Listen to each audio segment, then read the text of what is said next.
Sports, nonsense, and whiskey. Hanging out with the fellas in the cave. How you doing, Pinky? Oh man, I'm doing good, buddy. SP? Solid. Excellent, excellent. Coming to you on a Tuesday, as usual. 2/22/22 to be exact. Them palindrome numbers. I hear there's some people losing their shit a little bit the next week. Tuesday. Tuesday. My wife was so excited. Yeah. This whole week, I Tuesday. guess you can go forwards and backwards with the dates, and they're the same or something along those lines for this Yes. week.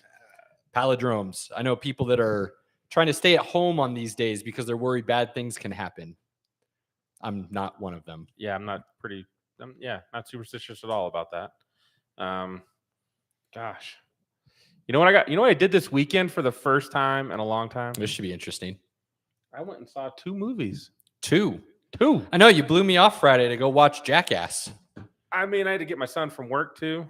I mean, I did there kind of was tell that. him like 3 hours before we were going to hang out. Like, I- could if- you?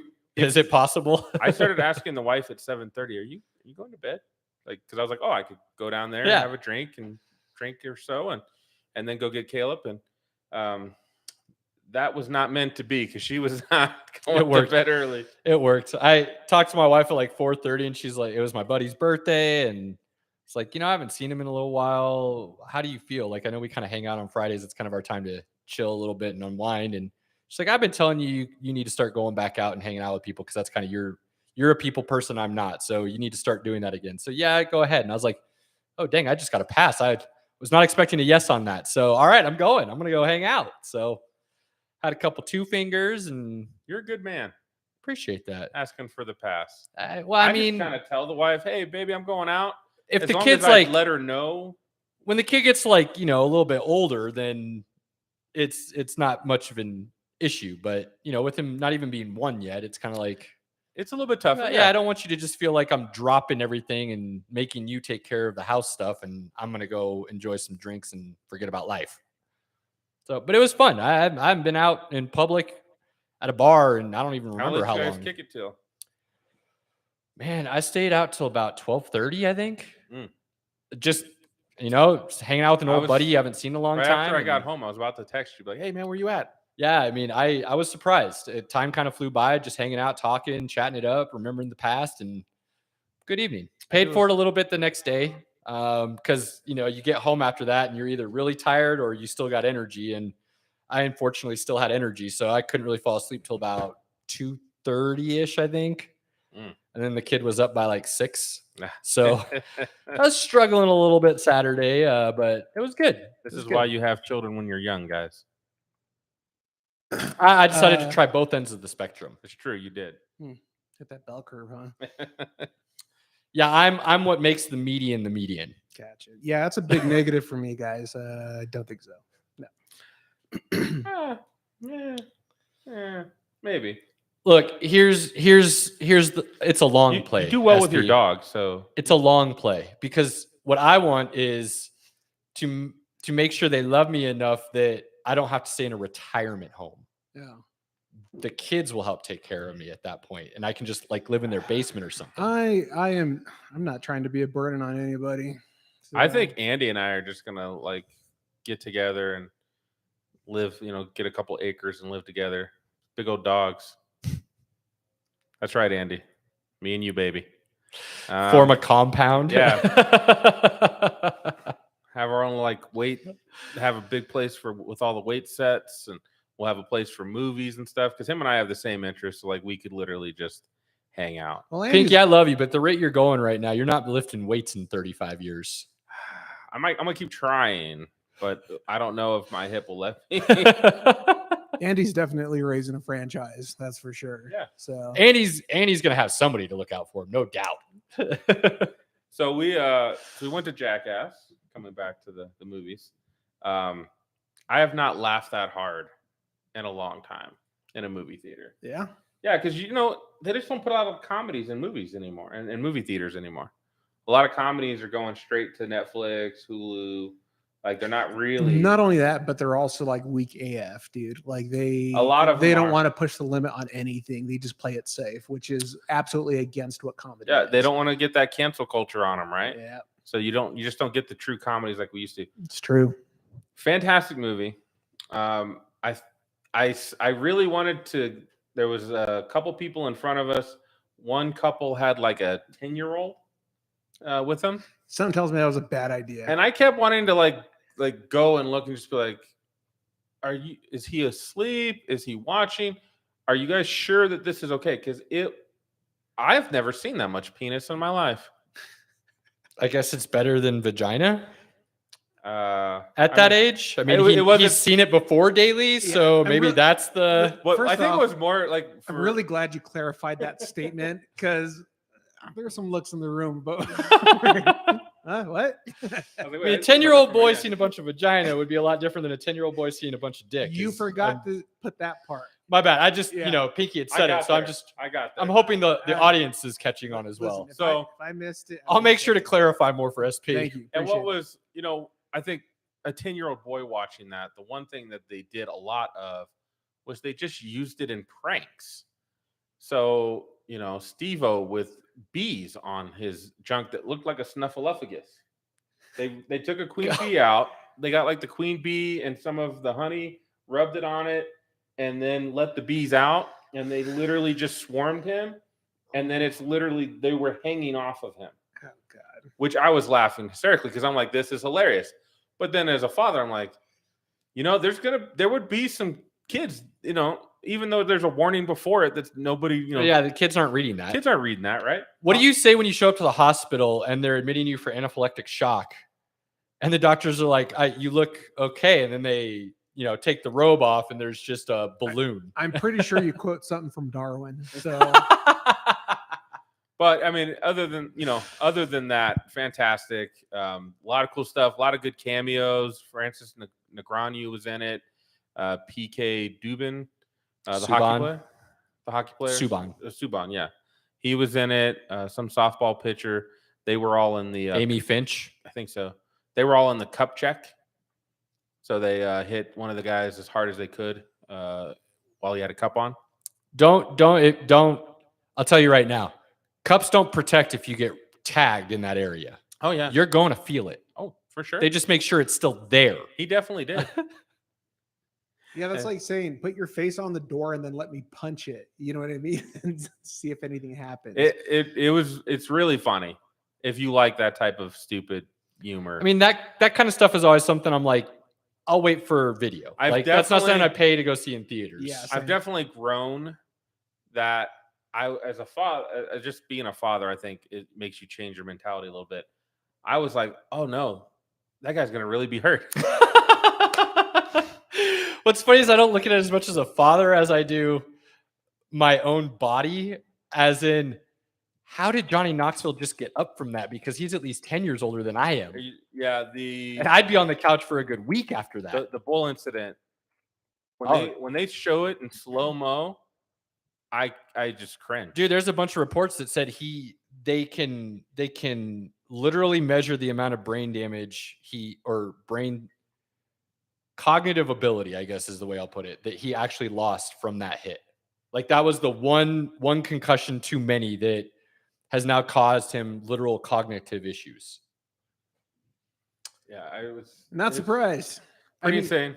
Listen, the fact that they could even carry a conversation still, I'm impressed. Matter of fact, if they didn't do what they did, they'd probably be rocket scientists because, they've lost a lot. Here's why I have a lot of respect for those guys, though. Like, in all honesty, a lot of respect is they're living life the way they want to. Like, it's enjoyment to them. So- They get a kick out of it, and who cares what the rest of their life looks like afterwards? So thankfully- I'm all for that. They've got some younger guys that came in and did a lot of the stunts as well while they were there. So that probably helped a little bit. I'm sure. Yeah. Oh, Absolutely. funny stuff. And when it comes out on video, check it out. And then I've been dying for Uncharted to come out. I've been reading a lot of hit and miss on that one. So It's like I a am- 50-50 split, it sounds like. I don't know why.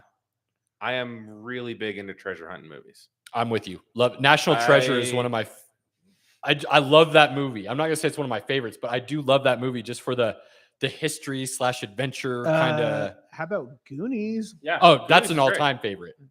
Goonies is an all-time favorite. If I lived in Florida, I'm pretty sure they would find me dead because I was searching for gold myself. Like I Goonies would go came to- out in right. theaters in the Springs for a midnight showing back when I was I think it was my senior year. It was like the very beginning of the year, and it came on a midnight showing.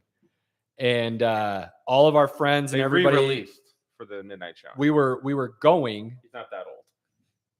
What do you mean re-released? You were. Oh, not I a- see what you're saying. You Yeah, were not a senior. I wasn't. in high school No, when Goonies no. came out. Yes, it was one of those like we're gonna play an old movie at midnight kind of thing. And all had it all planned out. There's a group of us all going.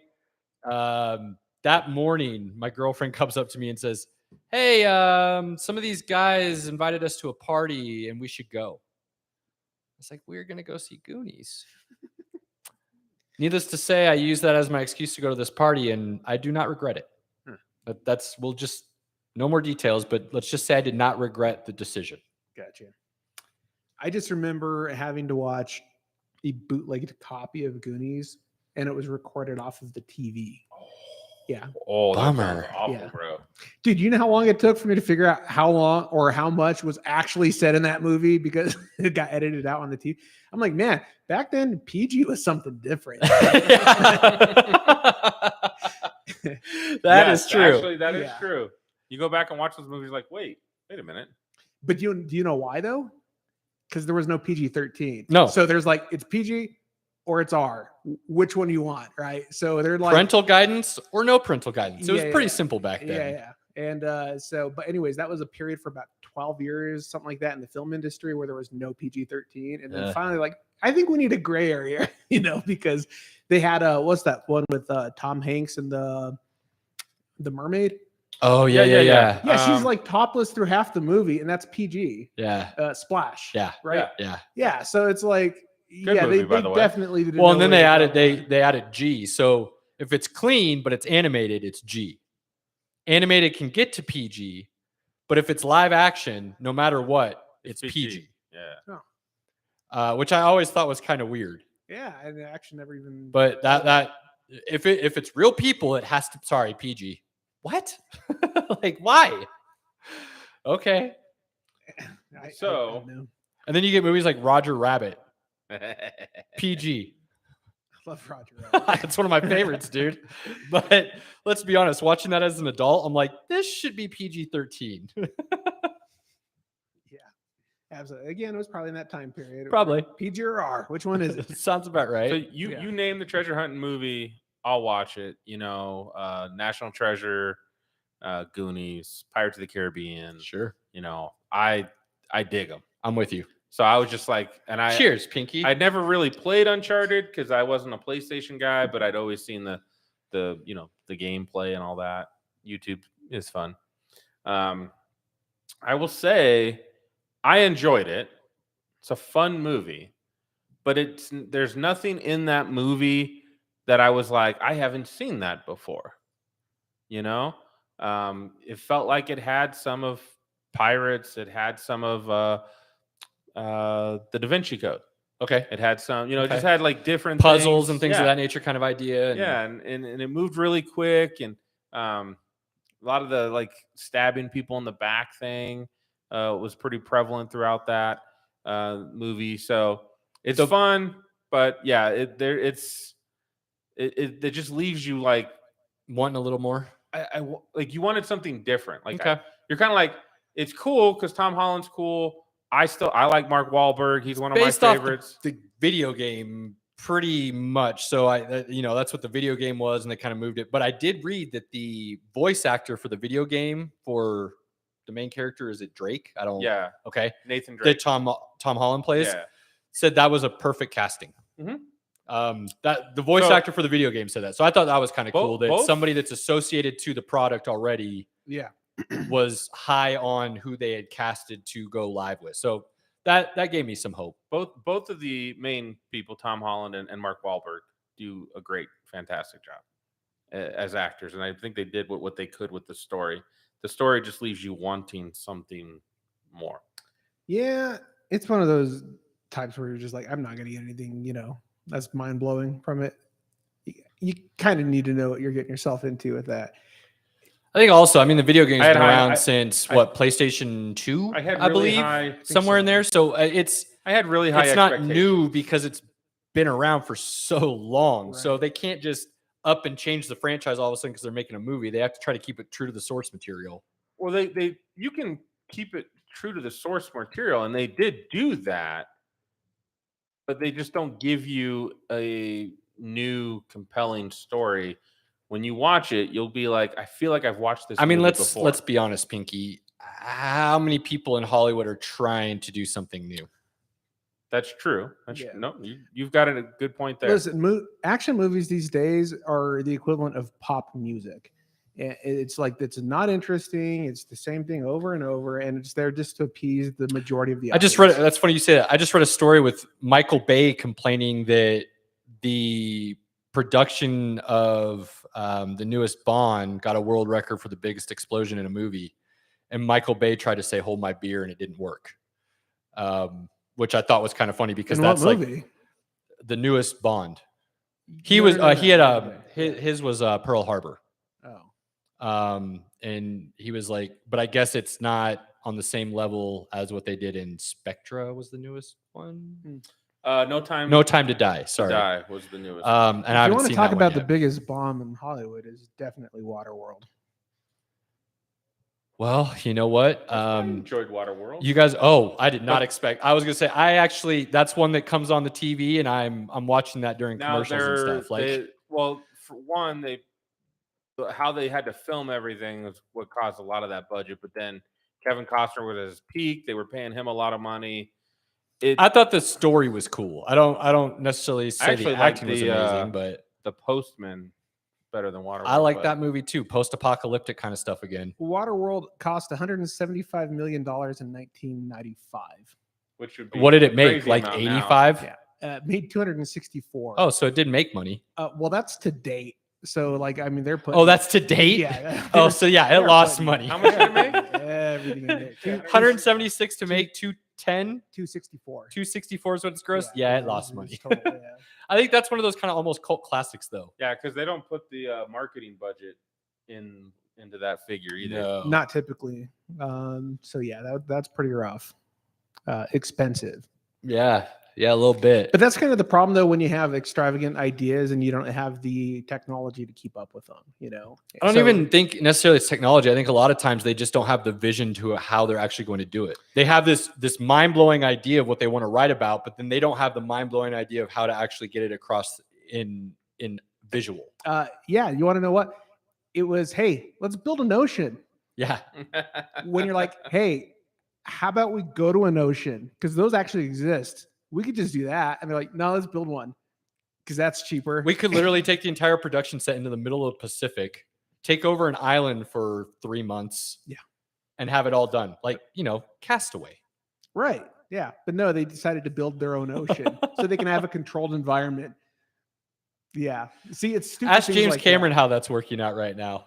Well, James Cameron, he's built different. So, and he only makes a movie like every 6 years. So, I'm actually really excited for the next Avatars. I'm really stoked for it. listen, Avatar in theater in 3D Was was awesome. one of the best experiences I've ever had in a theater. That is the Awesome. only movie as an adult that I watched like literally in the front row because it was completely like sold out, and that's the only spot I could get for me and my son.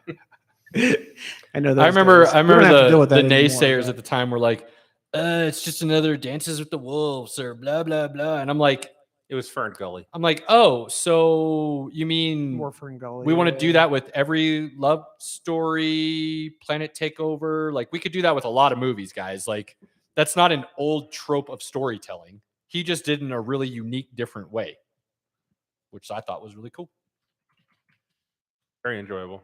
So that was, did do some partying, did some beer ponging this weekend, which was great.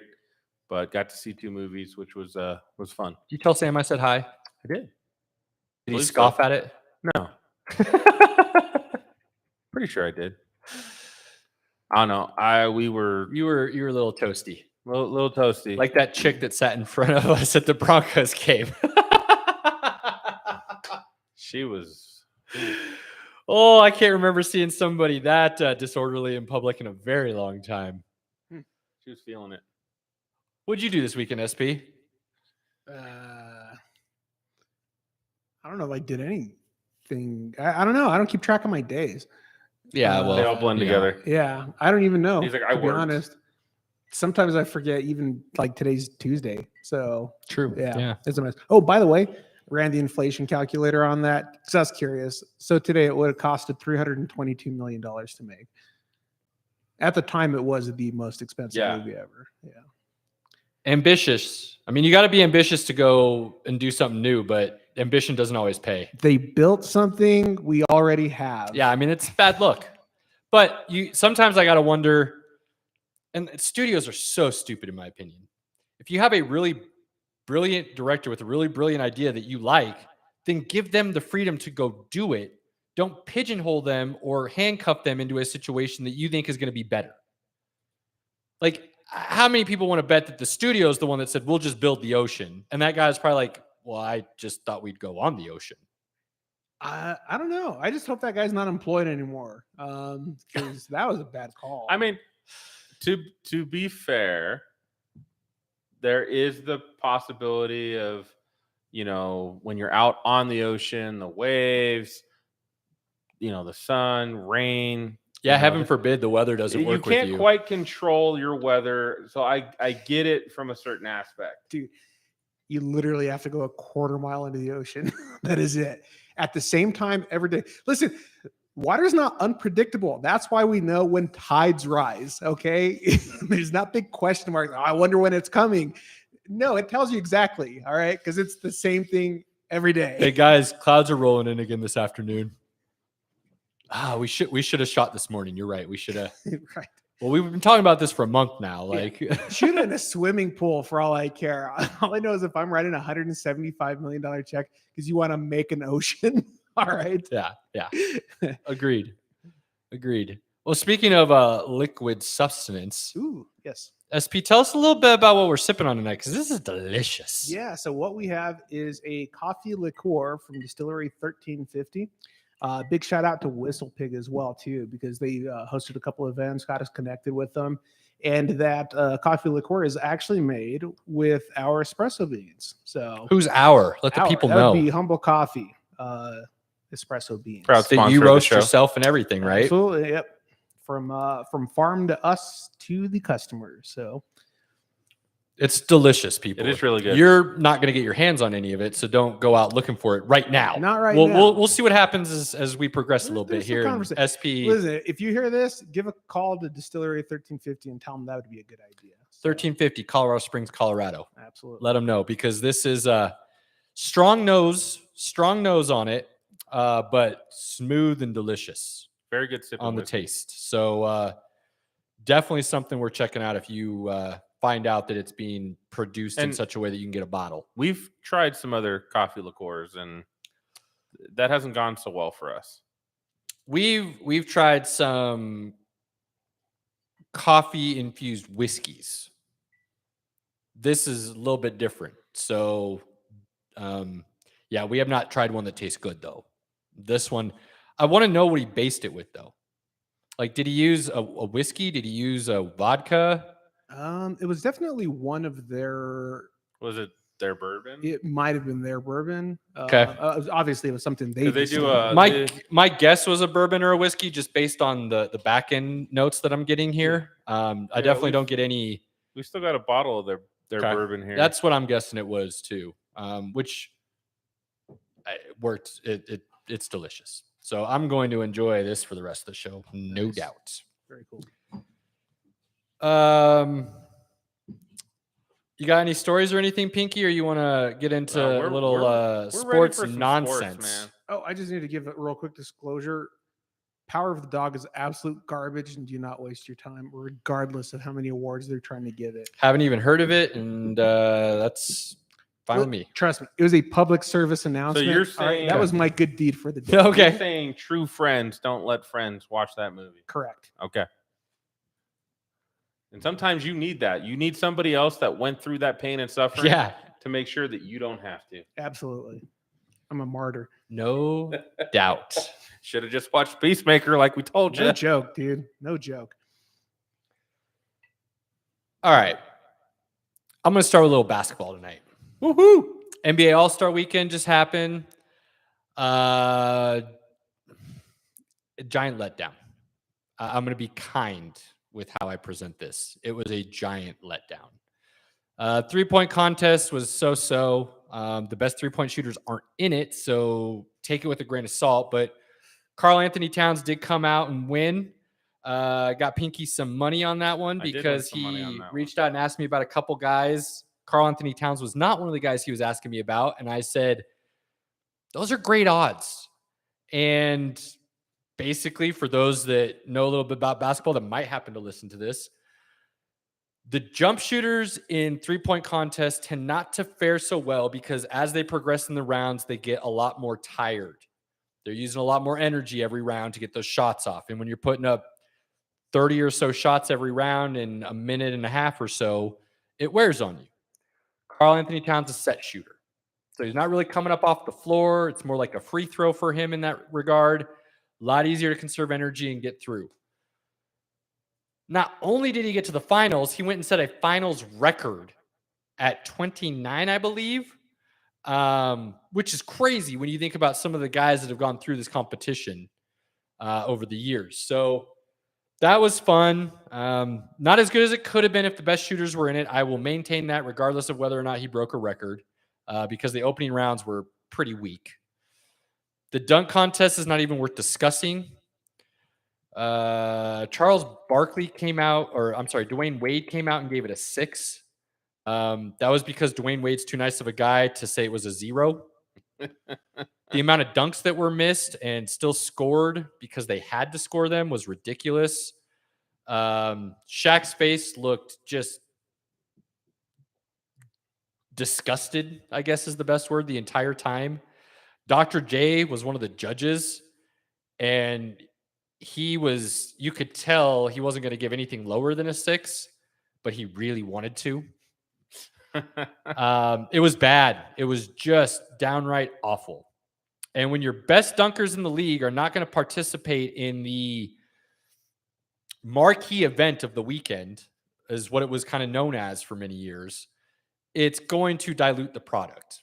Well, they have diluted the product so much that the guys dunking, Cole Anthony came out for his first dunk in a pair of Timbs and did a half-ass windmill like that was going to win some points. Like, dude, cool, you can dunk in Timbs. Yeah, we know. You could probably dunk barefoot. What's your point? Like, not cool. Lame. I'm not even going to talk about the other dunks because they were just atrocious. Obi Toppin won, and he tried to do a 3-6 or a between the legs dunk, and he missed it like 3 times in a row before he made it. Like, do not do something if you can't do it, first of all. And then second of all, if you can't do it at a level that's going to get people out of their seat, don't do it either. People didn't even get out of their seat when he actually made it. Like, they're just like, okay. Vince Carter did that off a bounce. And people damn near got out of the arena because they couldn't handle how amazing it was. So they're doing the same dunks. This dunk contest, I called it 1992. That's what I labeled it as. Because that's the dunks they were doing. 1992. Ironically, the last time I watched an All-Star game, Ray Allen was shooting in the 3-point contest. So Been a minute. yeah, Been a minute. yeah. Yeah. And So John Stockton and Karl Malone were yeah, working. that's So- not good. The game itself wasn't bad. I like the way they've changed the game. So they're not playing 4-time quarters. You play 3-time quarters. And then the fourth quarter is based on the highest score at the time. And then you add, I believe it's 25. I was so disappointed this weekend. My mind just went blank on everything All-Star. I was so mad. But I believe it's 25. So whatever the highest team score was, you add 25 to that, and that becomes the target score. So you don't play on a clock. It's just the first team to then that target score wins. So it actually makes the fourth quarter very competitive. So they've fixed the game enough to where it's worth watching. The rest of the weekend was trash. The NBA has ruined their own All-Star weekend because the stars are not participating. For all you LeBron fans out there, He's not the GOAT. And one of the reasons he's not the GOAT is because he ducked the dunk contest his entire career because he doesn't want to be compared to Michael. And you cannot convince me otherwise. There is literally no reason why he shouldn't have been at least one.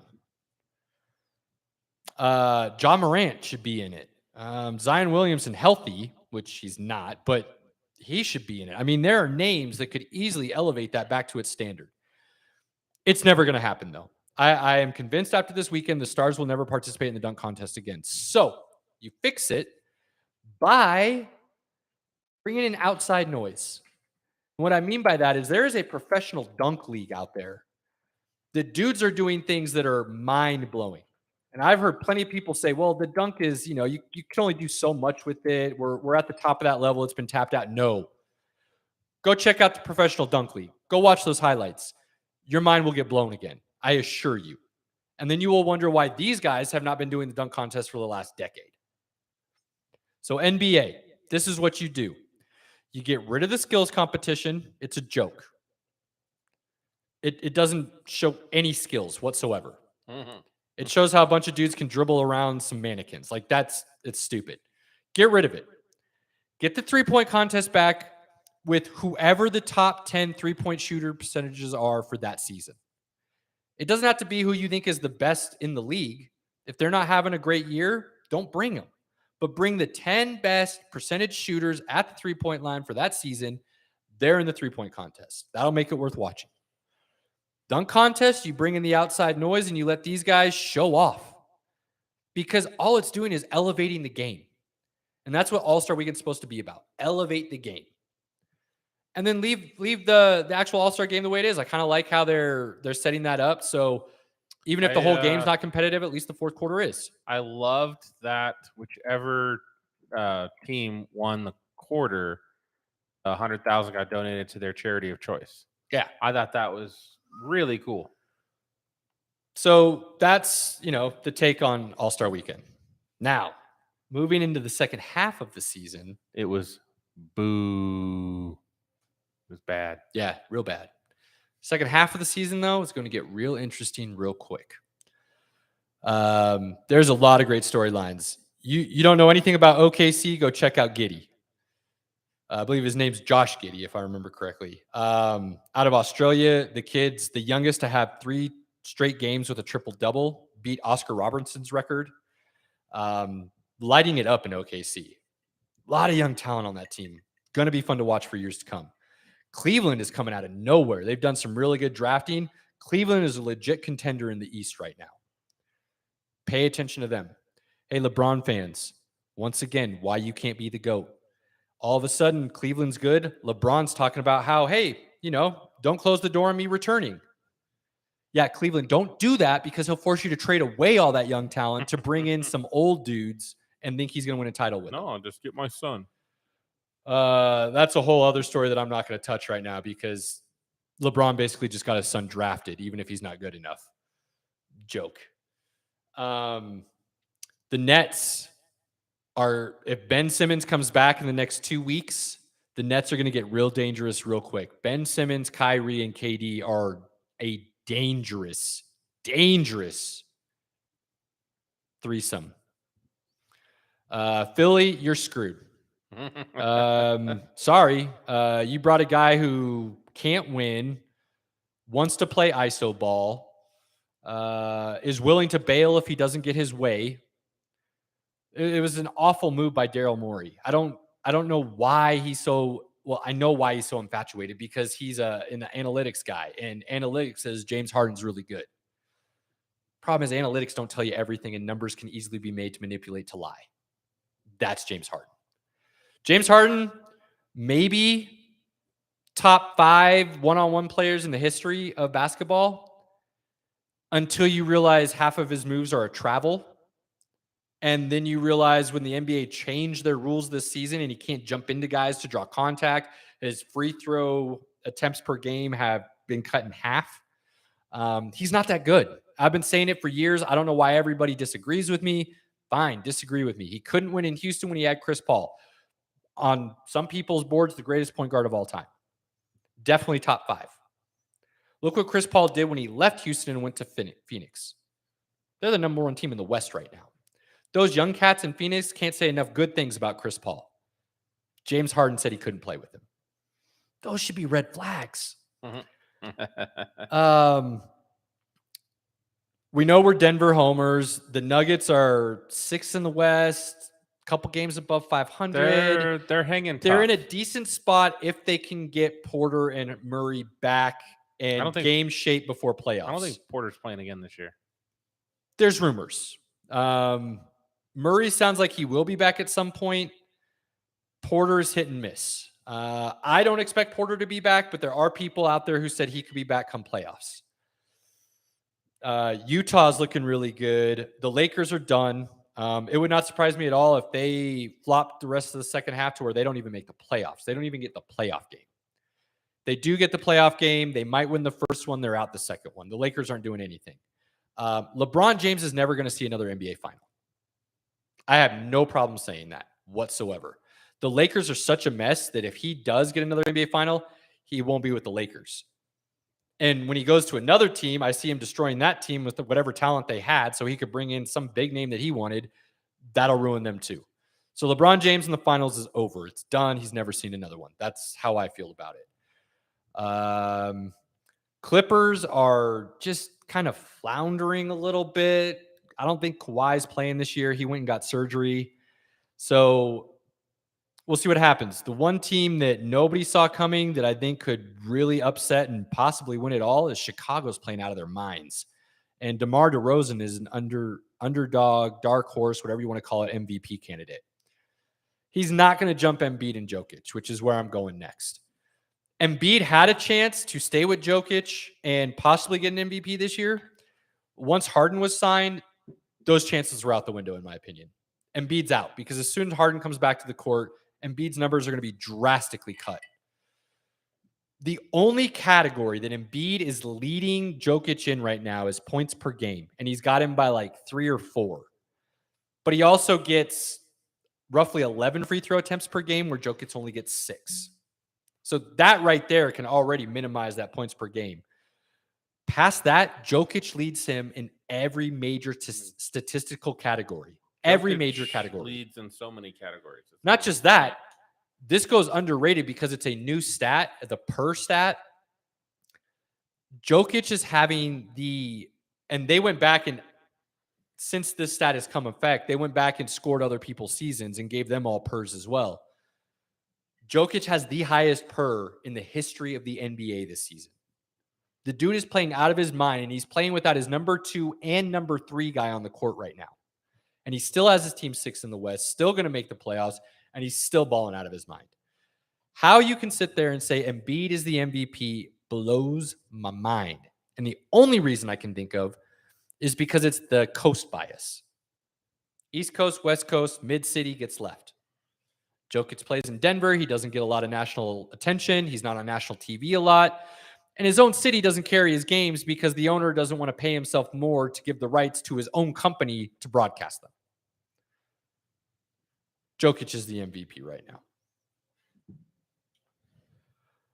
Past that, I mean, you'll get no argument from me on that. Past that, and I like Embiid a lot because he went to KU. I like Embiid. I think he's super talented. I think athletically, he is the most gifted center in the NBA right now. Because he can do some things that Jokic can't. He is a little bit better on the defensive end, but what Jokic does is best passing center in the history of the game, minus Arvydas Sabonis in his prime. That could be argued. But Jokic is so good at what he's doing now. He's not even listed as a center when you're talking about his assists and things of that nature, his vision. He's now being talked about as one of the best passers in the history of the league. That's where he's headed.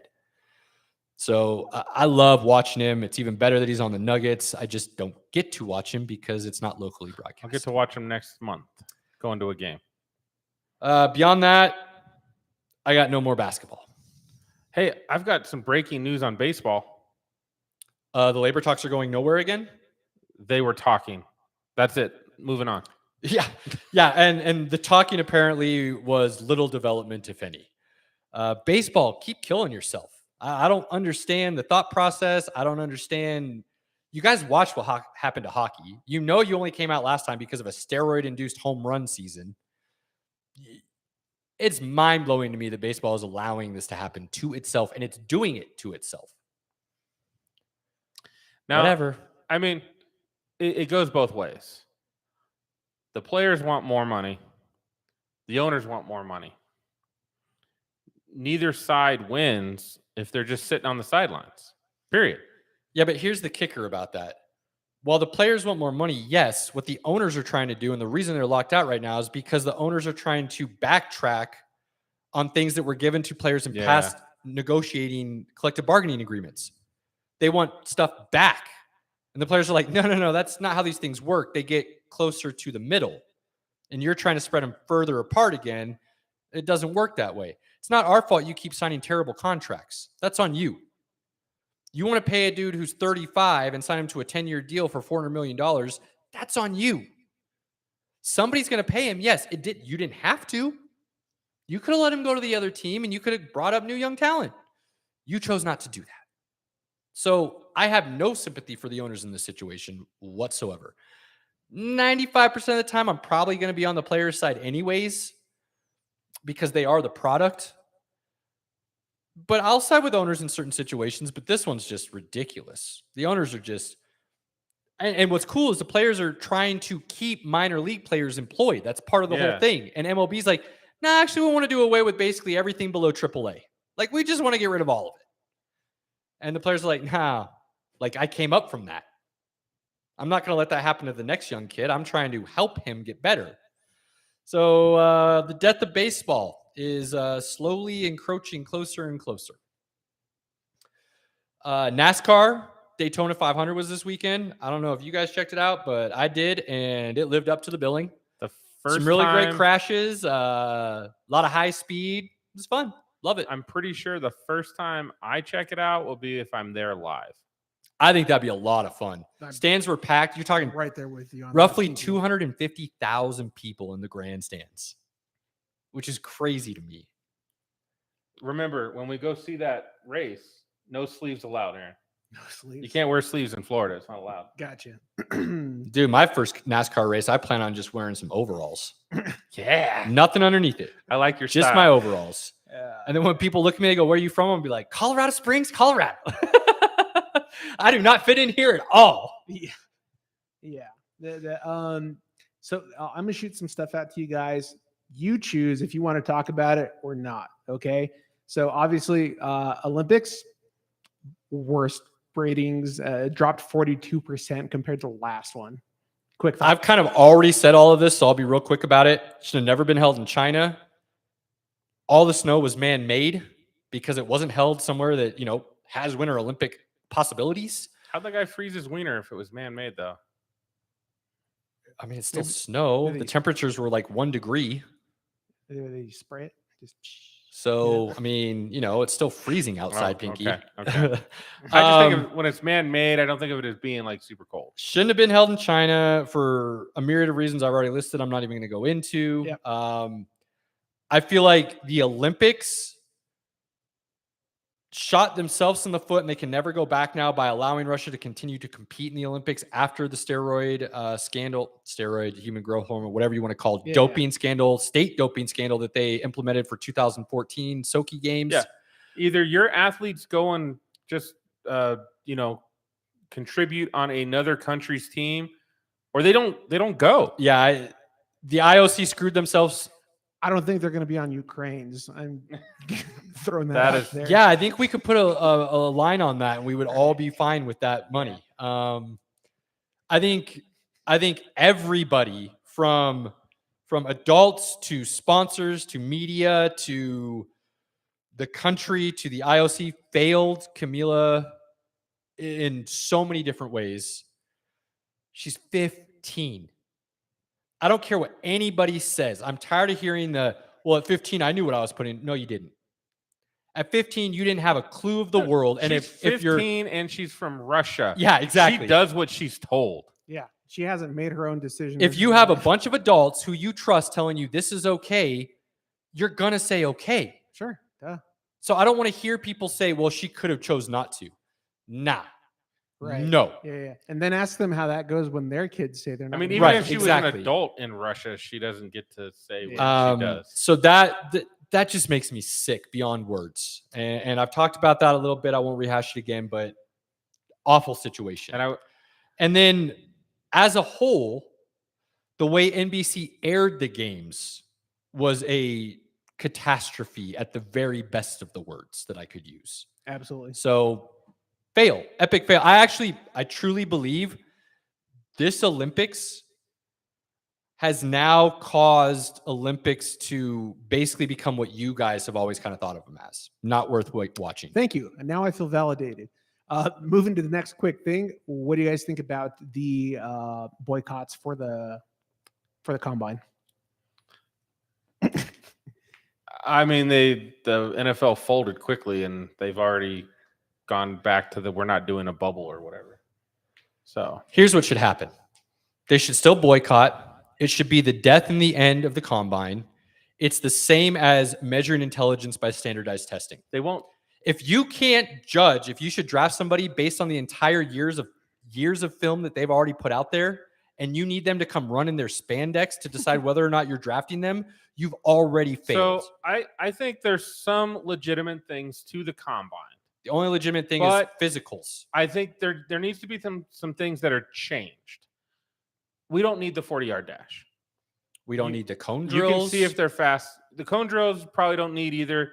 I think it is important though, because there is, especially with like the quarterbacks, it's important to see them throw the ball live. It's different than when you watch them on right. tape. So you go down to their pro day But and do it, Mo- or you watch all the film they put on tape. This is where I don't think you need technically, if most of the guys are going to the combine, you don't really need a pro day. But if you actually had them do drills that make sense. It's gonna always make you. Why do quarterbacks not throw at the combine, Pinky? Because they're not throwing with people they're familiar with.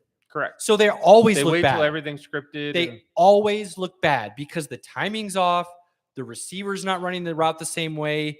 It's not like you went through But- training camp and you had some practice and now you get to see what's doing. That's why it's worthless. I can tell you right now, the NFL will never get rid of the combine. Sure, they will. They will. If all the dudes who were invited to the combine It say is we're not coming. another event that they've created. They get tons of media presence. There's tons of interest in it. It's on NFL Network the whole 3 Pinky, or 4 if days. these 155 players say, I don't care about the bubble, I don't care what you change, we're still not coming, the combine's over. The combine only exists because the players are willing to go put themselves on a pedestal and be groped like cattle. It's never going to end. All they have to do is say no. It's real simple. It's They're- real they're not simple. gonna say no to All you their have to do is job. say, you have 3 years of tape, go watch it. How about this, Pinky? How many people aren't going to get drafted because they don't go to the combine? 0. That's my thought too. So that's why it doesn't matter. Hey, There are a lot of could you take people- 225 pounds and see how many times you can bench that for us? Because that's going to decide if I'm picking you in the 3rd or 4th. Right. And that What a joke.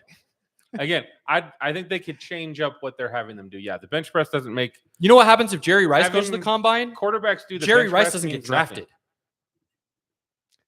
drafted. that's probably true.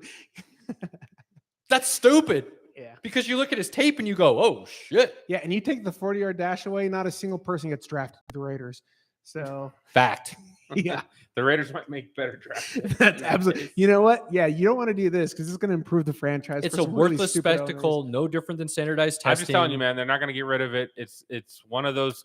So the NFL right now, even though we're sad it's not on Sundays, it literally is it's year round. Yeah, and they can still Because have that without the In- combine. In 2 weeks, we've got free agency. We have the combine coming up. They strategically have put these. I know, Pinky. But what events you're out missing there. is the NFL players are realizing they can do a lot more for themselves, just like the NBA players have. You think NBA players go to the combine? No, it's a 2-day event where they go play a bunch of 5-on-5 and they see how high they can jump, and that's the end of it. Yeah, and I think that's the other thing is that even the people who do choose to go to the combine, how serious are they going to take it when they know like most people aren't paying attention to it anyways? You know what I mean? So You know what you can it's- still There's do? there's a lot of people that help themselves at the combine. I think Yeah, the and you know what combine happens should- with those people? They're busts Not all of them. because they were a combine star, but their tape said they couldn't play. It's 90% of the story every year. Let me give you my take real quick. I think the combine should be for walk-ons only. They have those. Those are like No, I mean that's they it. have regional I combines. want to see some random dude off the streets come in, run a 4.240 and bench 225 25 times. and then just walk out. I'm Yeah, out. absolutely. Just Where are because you you're working? Yeah, Piggly Wiggly. right. What are you? What? Catch me at the Wendy's after 6. I'm a night stalker.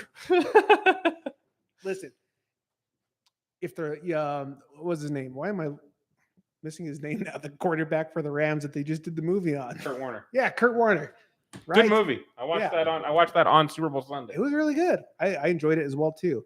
But anyways, you see what that guy can do, right? And he wasn't out there. He didn't even get looked at. Never given an opportunity. That's why I think the idea of doing something like that actually would be kind of cool. But all right. Well, I just wanted to throw those out. Oh, and also one other thing too. We're not going to talk about Brian Flores. Well, unless you were going to bring up some of that stuff about. Yeah, I mean, we can start transitioning into NFL a little bit. Let me get the last two things here, and then we'll straight move on. I don't know if you guys saw about that junior hockey player that KO'd the ref. Yeah, banned for life. I did not see that. Yeah. Yeah, Actually, there's 3 junior hockey / semi-pro, pro, and other country hockey stories. So there's that one. There's another one where it was the Canadian Juniors League, I believe, where they were playing a Native American team or an indigenous team, I guess is what they were saying. yeah. Dude scored and did a bow and arrow directly at the opposing team. Needless to say, he's not playing anymore. And then there was a dude in, I want to say it was Ukraine's professional hockey league, scored a goal. The other team had a black player. After he scored the goal, he pretended to peel a banana and eat it in that player's face. Needless to say, he's been suspended for life. So hockey, clean it up a little bit. You know, that's getting bad, man. That's rough. Because you want to know what? When people are so willing to display those types of things out in front of crowds, just imagine what's going on behind doors. Exactly. You know what I mean? That is Exactly. That is rough. And we know, I mean, it's well documented. I don't think I'm saying anything that nobody knows, but Eastern Europe is still kind of known to be behind the times, especially when it comes to race issues, LGBT community, things of that nature is not seen very fondly in Eastern Europe and Asian cultures. I don't quite know where the Eastern Europe, Asia divide line, like Kazakhstan and that kind of stuff, that's more considered the Asian continent, isn't it? Rather than the European continent, I believe. So, Yeah. but all that kind of band through there is not very progressive, to say the least. Well, yeah. Hockey's getting dirty, man. But yeah. Anyways, I just kind of wanted to throw those quick little things out there, just because they may have been missed. But Yeah, absolutely. No, that was solid. Yeah, I didn't hear about that one at all. So I think we can use, since you mentioned Flores, we can use that as the transition into football. Hold on. Whoa, Hold on. I know there was one more that you wanted to talk about. what? Michigan. I did want to talk about that. I was just scared I might. Don't let me go over 10 minutes because there's a lot I could say about this. But if I'm gonna put you on the clock. please do. 2 minutes. Go. If you haven't seen it, you haven't heard about it, you've been living under a rock. But 2 days ago, Juwan Howard, coach for Michigan, and they were playing Wisconsin, and Gard, I believe, is the head coach's name for Wisconsin. End of the game, Michigan's getting blown out. Howard still got his guys pressing full court. Mistake 1. Gard then calls a timeout with 15 seconds left because they're going to get a 10-second call in the backcourt. He doesn't want his bench guys taking that hit, so he calls a timeout so they could advance the ball over half court. I'm not going to call that a mistake. I think that's just wise coaching. You got the timeouts, use them. Other coach doesn't like it. He shouldn't have been pressing. Game ends. Juwan Howard's furious. Doesn't even want to do the handshake line by all accounts, but then jumps in it, starts walking, tries to do the old dead fish handshake drive-by. Gard doesn't like that and wants to apparently explain his actions at the end of the game. So he physically stops Juwan Howard from doing a lame duck drive-by to, I guess, explain himself. Mistake number 2.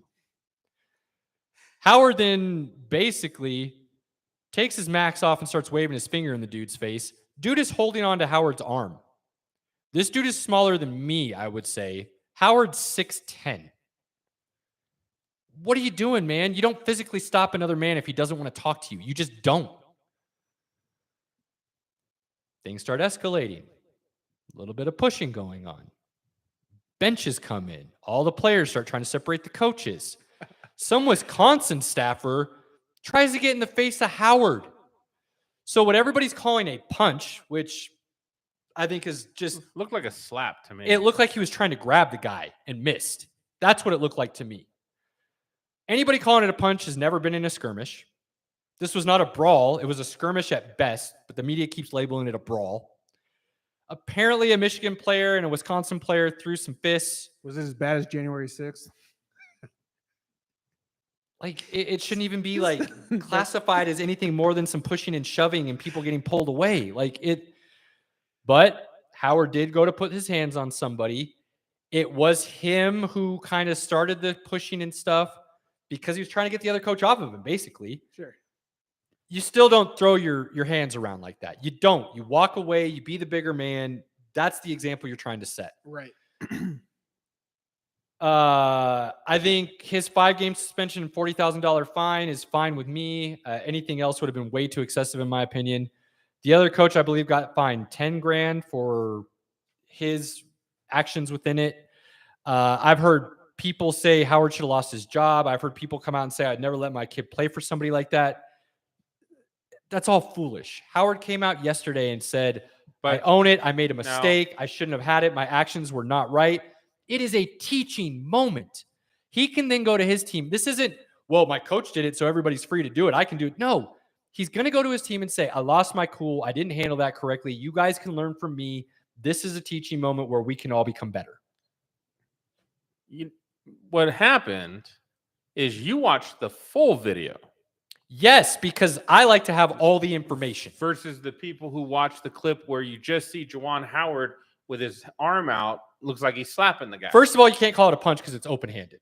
Like, let's just be clear there. There's no way you can call it a punch if it's open-handed, which it was. But if you watch it even closer, this Wisconsin staffer, this assistant coach, is pushing his way towards Juwan Howard as Juwan Howard is being pulled away. I mean, to me, it looks like he's going to grab the dude and bring him in. I don't see a punch. I don't see a slap. Are you holding someone accountable for their own actions? I know, dude. It's not a very popular thing in the country right now, so I believe he should have been punished. You can't have that look. Yeah. Period. If that other guy's going to stop you right there, turn and walk the other way. And if he's going to track you down, he's going to look like the fool. You know what I mean? But here's the other problem. This is where Juwan looks bad and why I think so many people were on him is because earlier in the season, I think Michigan was playing Indiana. He was blowing out Indiana and something similar happened where he called a late timeout. So he basically did the same thing to another coach that this coach did to him. So for him to be frustrated, to me personally, I want to know what the backstory is. Because I don't think that right there is what made Juwan Howard so mad. I think there's a past history with him and this coach, and that was just that straw that broke the camel's back, if you will. He might have rolled out a bet on the wrong side. Maybe. Day. You don't know. And I'll say it again. If a man doesn't want to shake your hand, don't force him to. Every young boy is taught that growing up. So mistakes were made on both sides. He took it. He took it from me. I was going to say what you're telling me. Mistakes were made. But I believe punishments were fair in the situation. Now, that does lead me into one other thing that I'll try to be quick on. Sportsmanship. There's people saying we should get rid of the handshake line after games. Hell yeah. I think it's the dumbest thing in the world to force somebody to go through a line and lie. Good game, good game, good game. At least one of those teams doesn't believe it was a good game. Guaranteed. At least one of those teams doesn't believe it. Well, I think you open yourself up to these kind of situations. Yeah. You open yourself up to players from both sides not being good sports, carrying that. Again, when passion is, I can't remember the quote from Romanowski.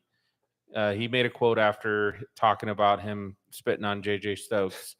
When passions are high, logic is low, or something Yeah, like that, right? Very true. And that is exactly what happened. Now, everybody's argument that says they should stay is because you man up and you go shake the other dude's hand after you beat your ass.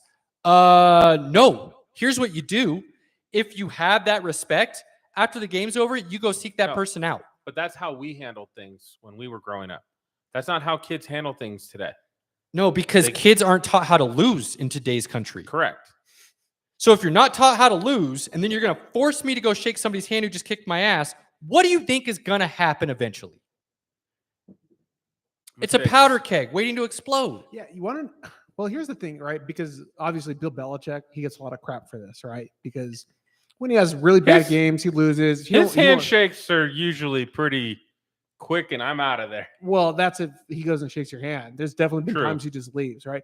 But here's the thing, because sure you can criticize him, but here, if you look at it from his perspective, where maybe like, oh, I don't want to go over there and say the wrong thing because his emotions are too high, then you would be like, that's probably a good idea. I'll call him tomorrow. Yeah, that's probably a good idea. If you think your emotions are going to get the best of you, confronting it right there, then yeah, walk to the locker room. You know what I mean? I think that's actually a good idea. Yeah. You know what? People are bringing up, well, the NBA doesn't do it, but they all go shake their hands and buddy after the game. Not everybody. Just the dudes who want to. And they do it. The NFL players, a lot of them will come together. They'll pray together on the field, like right after the game. Yeah.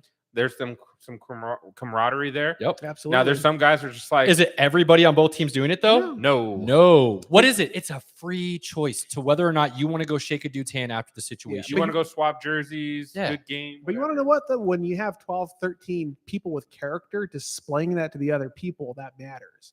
And they do learn from those things. Those are one of the things you don't see a lot of on TV because of course not. Absolutely. This is my take, and this is how I always felt about it, and it was kind of the way I raised and kind of my own self-evolved way of handling things, if you will. I kind of pulled things together from all different aspects.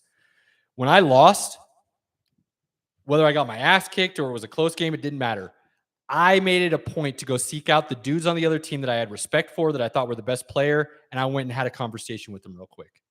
When I won, I never went and sought out anybody. Ever.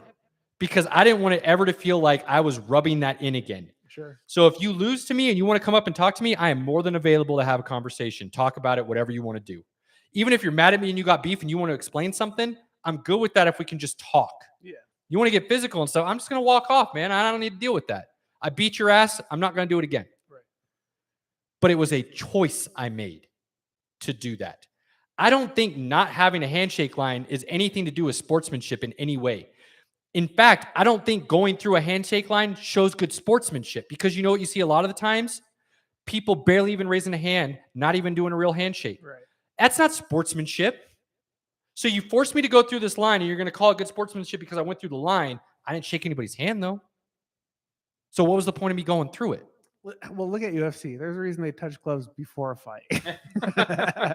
Well, I mean, you'll see it a lot of times after a knockout submission. Oh, yeah. The other fighter will come over, make sure they're okay. Absolutely. Talk to them, like, great fight, man. Not every fight though, right? Not every fight. When there is mutual respect, there can be a conversation. There can be a handshake. Yeah.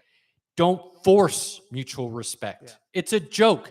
When you're teaching these kids at this age, growing up playing YMCA ball, AYSO ball, whatever the little league is to start, and you don't even keep score, and then you wonder why those same kids are poor sports when they lose 5 years later when scores start, it's because you told them everybody wins and everybody got a trophy. That's how refs get punched in the face, by the way. Yeah, it's a joke. Yeah. It's a joke. Sportsmanship does not equate shaking somebody's hand after the game. To me, all sportsmanship is did you play by the rules within the game and you didn't try to go out of them to do something dirty? If you did that, I got sportsmanship and I'm good. I don't need somebody to go through a handshake line afterwards. People are like, well, hockey does it. No. They don't after every game. You know when they do it? After a series is over. After they beat each other's asses for 5 or 6 games, maybe 7. After the series is over, they go through a handshake line. You know what happens in at least half of those handshake lines? A brawl. Like, don't sit here and tell me it shows good sportsmanship. I heard that for ad nauseum the last 2 days, and it pissed me off every time. I think we don't need sportsmanship. We need character, and there's a difference. And- That was well said, SP. Cheers to that. Well said, sir. We'll drink because he can't. Yeah. At least not for now. He'll be back. I got one Soon more enough. day. If we would have moved the podcast to tomorrow, All you had to do was say the word, buddy. I thought about it. Trust me, but tomorrow's gonna be a busy day for me. So you took me on a little bit of a rant. I'm sure I went over 10 minutes. I digress a little bit. You want to talk more about this? Hit us up on Facebook. Hit me up. I don't care. I'm more than happy to have a conversation. Message him. He will talk about it. I talk too much. So you're going to get something from me if you really want to. Zach would say, yeah, you do. Hey, I'm self-aware. Doesn't mean I'm going to change it, Well, but we're I try- am self-aware. We're trying to get Caleb to start writing his own blog so he can get a lot of this out before. You know what I mean? It's not a bad idea. Yeah, Not a bad He- idea. He needs a little He decompression. needs a release. Yeah. for sure. Anyways, what do we got? What do we got next? All right, let's go to Flores, Pinky. Bring us into some football. I'm not really worried about Flores. He got hired by the Steelers. I'm not worried about it. I think it's a Good big for story them. that an NFL team hired him. I think that's a huge deal. And I think it's an even bigger deal that a can we call them a blue blood NFL franchise? Would that be a good way to describe the Steelers? I mean, they're Sure. an original NFL franchise, right? Like for that franchise that's known for high character to be the ones that hired him to their staff under Tomlin, I think says leaps and bounds about what could be coming down the pipe for the NFL and the Dolphins. I don't know if anything comes out of that at all. But I think what comes out of that is exactly what you expect to come out of it. And that's when you start forcing things and then you're like, oh, this will create equality. You know what I mean? You can't have equality outcome, man. That's so just the not how it's gonna the work. one thing that, and we've talked about it with the Rooney Rule and all this stuff, there's only 31 of these jobs. And I still Wait, what number was that? 32. Did you hear 31-2? Yeah, I did. Okay, just making sure I wasn't going crazy. He's not driving home, right? Whoa. 32 of these jobs. Yeah, you And- verbalized a slash, which is the weirdest thing I've ever heard. But I'll have to hear that in post. that's what it I sounds still like. think owners should be able to hire who they want to hire. Done. And Yeah. I don't believe they should have to have sham interviews to fill a quota that the NFL tells them to have. A token interview, you mean? Yeah. Hmm. Now, Weird. I do think they should have, anytime you're looking for a new person to lead your team, you should be looking throughout the qualified candidates in the NFL, which come from all people of color. Now, there's even, we're getting more female coaches as well. Eventually, they should probably get into that room as well because of what they do on the field and their ideas of how they can lead the team and make the team better, not based on, any of those aspects of their color, right? Absolutely. So that's where I'm just like, okay, I don't think the Flores thing is going to change anything. I'm glad he got a job. He should definitely be employed in the NFL. He's a good coach. Well, if what he's saying is true and that goes to trial, Stephen Ross will no longer be an owner. And based on what he's saying and his lawyers, they're pretty confident that they have the exact evidence they need to make that happen. Mm. So, I mean, if that's the case, see ya. Bye, Stephen Ross. I wouldn't mind that because Stephen Ross is not a good owner. No. You know who else isn't a good owner? Segway. Dan Schneider. New investigations being opened into him, too. The one time Congress did something good. I don't believe the government should ever get involved in sports, but on this occasion, Cheap not shot. upset about it, Cheap considering the shot. fact that the NFL tried to just basically say nothing happened and, but we're not going to let you read the evidence to say nothing happened. And now Washington is trying to withhold the evidence they have from their own internal investigation, which is why Congress basically forced the fact for the NFL to open up a new investigation. The NFL just swept under the rug all the allegations from the Cowboys cheerleaders. Yeah, well, I've said this before. I'll say it That's again. already been settled. We're not going to investigate. There's a reason Jerry and Dan are friends. Well, it was one of the higher ups in the Cowboys. It wasn't Jerry that was involved. Right. Just like Dan didn't really know what was going on. It just happened to be everybody. Oh, Dan underneath definitely him. knew. Not according to Dan. And yet, as soon as the investigation was over, what did he do? Signed all the major control stuff over to his wife. Yeah. Is Dan Schneider one of the richest owners in the NFL? If I had to guess, I'd say he's in the middle. If I had to guess, I'd say he's in the middle. Because I feel like all the stuff that he's gotten away with, he has. I mean, unless he's got a sex tape of Goodell's or something, like, or he's got blackmail on the other owners. No, man, it's this simple. Because it's only 32 of them, and it's such a tight-knit group, they know if one goes down, the door opens on the rest of them, and they don't want that door ever to get opened. So they'll disassociate themselves from you in the sense that they're not going to buddy up with you anymore, but they're not going to go against you in the sense that they don't want their skeletons coming out either. I don't want to get too long-winded on this topic, but I think it leads us into Broncos ownership.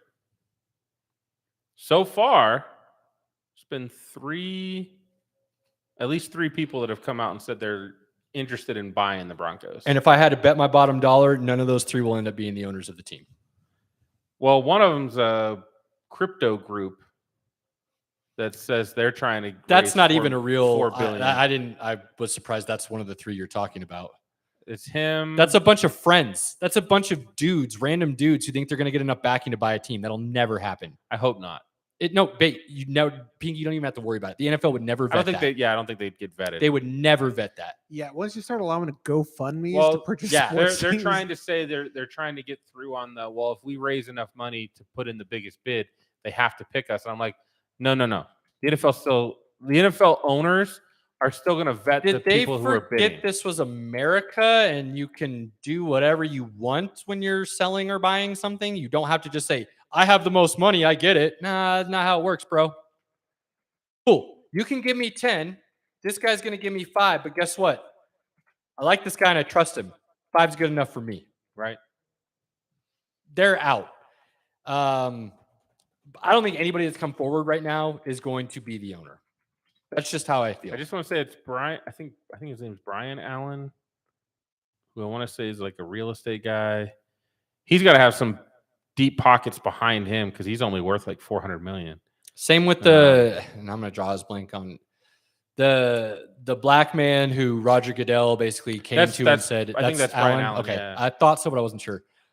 He's only got like 400. He's not anywhere close. He couldn't even be the majority owner if he gets the right people. That's Correct. the thing. So what's the point of having him as the face of the ownership if he's not going to be even the majority owner? He'd be a minority owner. And then I saw someone's trying to tell Kanye to put a bid in. That's the one I actually take somewhat seriously.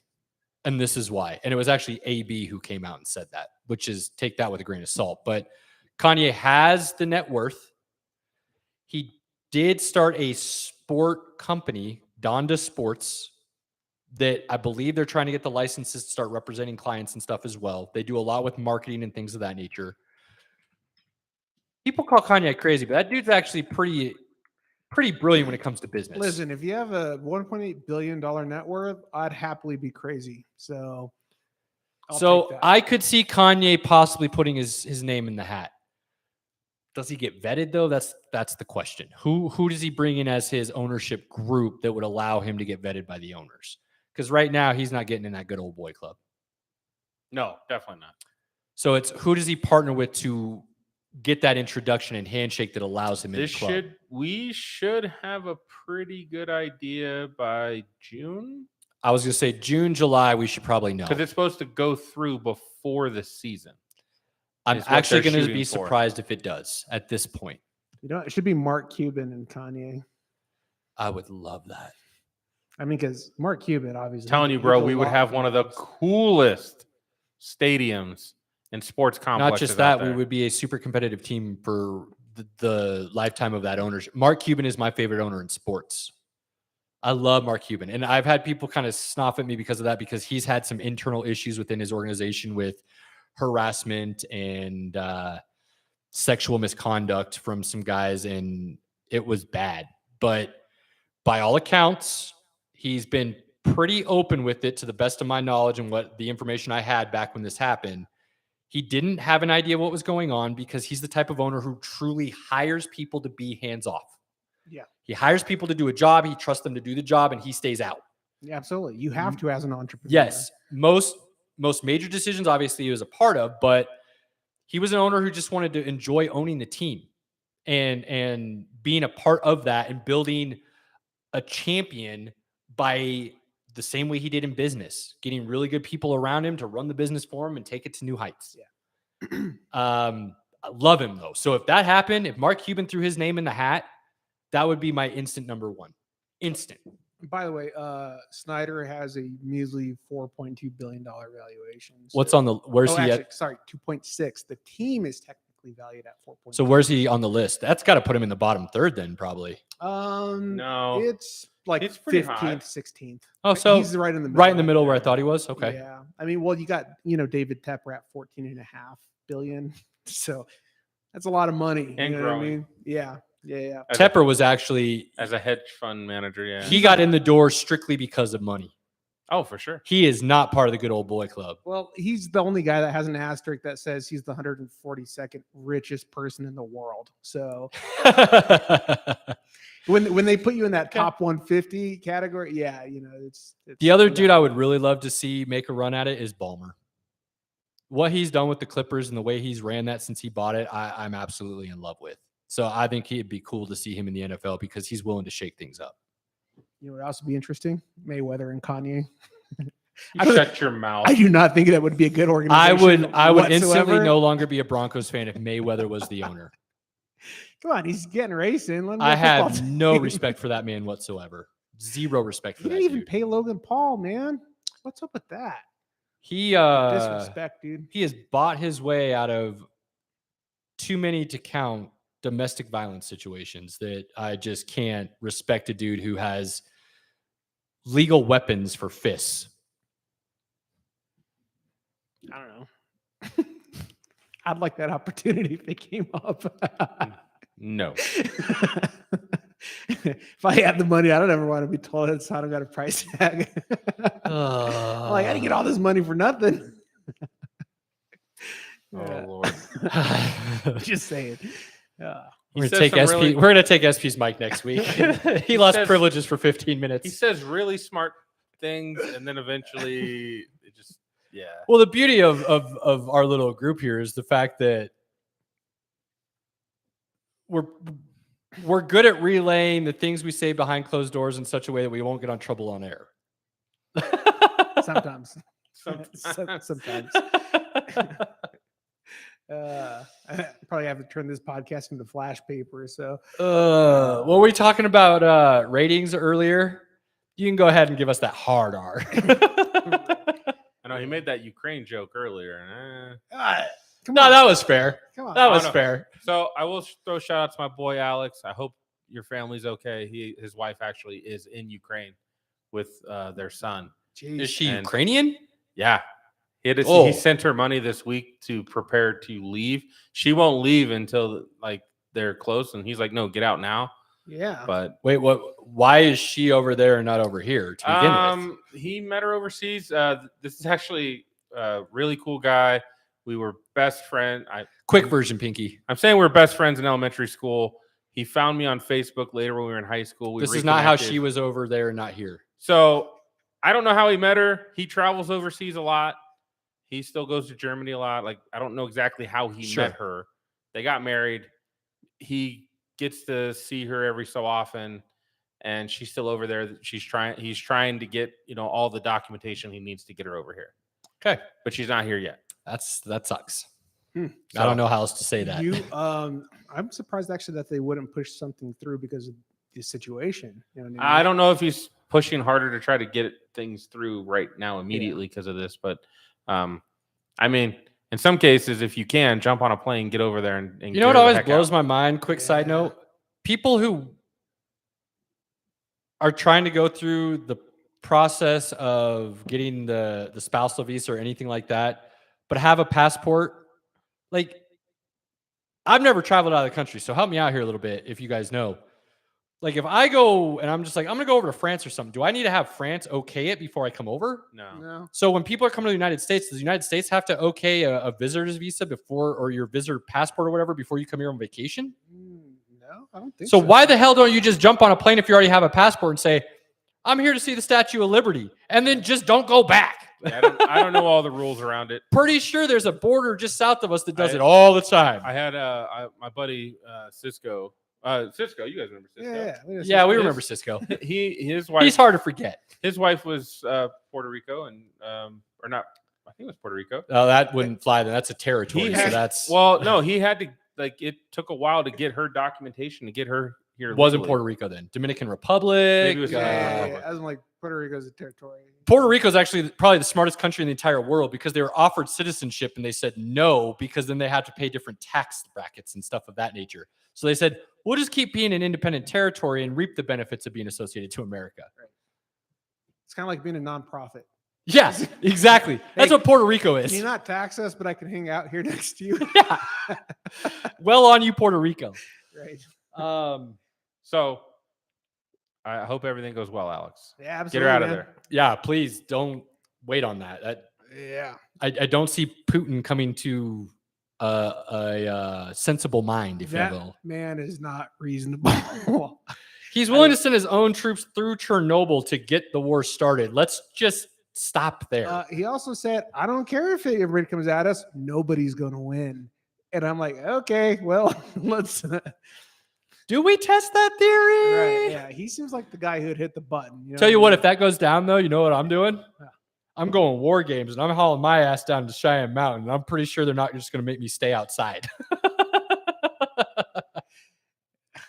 Who knows, man? I don't know. Or you guys can jump with me and we'll go out to Omaha and Offutt Air Force Base because the underground bunker there is even more sophisticated than what's NORAD's got now. So I got some pretty good stuff in Wyoming, too.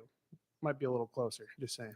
I just know Offutt is the new control center for all our nuclear warheads. So I'm guessing the bunker there is the size of Colorado Springs underground. Can we refugee somewhere else? I mean, like Costa Rica or something? Would be cool down there. I don't think we have time. I think that's kind of Oh, okay. I think that's our kicker right now. We won't have time to get out of the country. So it's about how quickly can we get to the place where we have a chance to survive. I'm just going to go to the rooftop and watch the show. I mean, that's always an option too. Why not? I'll bring the whiskey. That works. I'm going to bring a lot more party favors if that's what's about to happen. Let's just put it that way. But what my wife mentioned, because we were watching Don't Look Up. Oh yeah. Yeah. And she's like, what would you do if you were in that situation? And I said, I wouldn't tell anyone. I haven't seen Don't Look Up, so I don't know where you're going. It's pretty It's on much Netflix. it's pretty much a meteor that's Oh, a world okay. killer. Okay. And they find it and they go try to warn the government, and then it just turns into a big satire film. I mean, or if that's the situation, and we're talking like Armageddon and stuff, like, dude, I'm gonna start doing some bucket list shit real quick. yeah, no, I mean, there's no Armageddon. It's just it hits, you're done. Right, that's I wouldn't what- tell anyone. I would literally just go to the place I think I'd get the best view. Yeah, that's my point. That'd be cool to watch right before you go. You know what I mean? That'd be the only thing you had in. My problem is I probably wouldn't even be able to fathom it's happening after the party favors that I'm going through during the viewing. I'd be like, listen, finally something in common with the dinosaurs. We're going to see the same movie. I sure as hell am not going to be sober when that goes down. I can tell you that much. Well, teach their own. I'm gonna enjoy Yeah, I might. I'm going to make sure them lights look real bright. it. It's gonna be there with the shades on. Before that building goes right into my face, I'm gonna have a really good time. All right, Pinky. I think you should run down a QB carousel real quick because that's the other major topic, and we'll wrap up on that. Yeah, Dude. man. We had man, with what we got going on here in the next couple weeks, I had multiple shows I've watched. The Herd, Rich Eisen, they were all like, thank God for the QB carousel because it gives us something to talk about. No doubt. Because you have got a lot of stuff, and they weren't even getting into Deshaun Watson. Yeah, you can't. Like I saw somebody on a message board today say, 22 civil cases. It's pretty much likely he's innocent. I was like, are you missing the two that actually file criminal charges? Or the fact that women don't like to. Wait, he wasn't being sarcastic from No. the beginning of that conversation? No, he was. I double check. I made a comment back to kind of check on clarity, and he doubled down on me. Yeah. And I was like, dude, you realize there's a large percentage of people who have domestic violence or rape or things of that nature that don't report it because what happens is their name gets dragged through the mud. So this guy obviously didn't see all the reports from Deshaun Watson's lawyer, who's No. actually had to go out and interview these women, and actually said in the interview, he's saying exactly what happened. Yeah. Deshaun Watson did this. Deshaun Watson did this. But you did this for a second time after the first time. So the second appointment you were okay with after the first appointment, and the detailing the sexual acts and all that. So again, even Deshaun Watson at this point is, saying some of it is true. We talk about mistakes were made. Houston should have traded him as soon as he had the first request, and Deshaun Watson should have just paid the money right away. That's what got him. He didn't. They were coming at him for a lot of money, and he didn't want to pay it. So yeah, don't talk about him. But there's eight, I believe, that are kind of in the mix right now, right? Cousins, Wentz, So Jimmy G, Aaron Rodgers, Aaron Rodgers, Brady, Cousins. No, take Brady out. Don't. I'm not taking Brady out until The Bucks season aren't going to ends. release him, dude. The Bucks don't need to release him. If Brady wants to be gone, all he has to do is wait till August. And then his contract, after they've already paid someone else, comes due. That's what happened to Brett Favre. That's why the Packers had to trade him. No, it wasn't the Packers that happened with. It was the Jets. No, it was the Jets. it was the Packers. They traded him to the Jets because when he came back, they didn't have the salary cap money to pay his contract. And you have to have that available when he came back and said, I'm ready to play. You have to have that money available on the books. Oh, so they didn't have it. So he holds out until the cap gets hit and then comes back and then they got to get rid of him. Correct. That's an interesting. Then they have to let him go. That's an interesting take. Same thing with Gronkowski when he came back for the Patriots. I want to go play for the Bucks.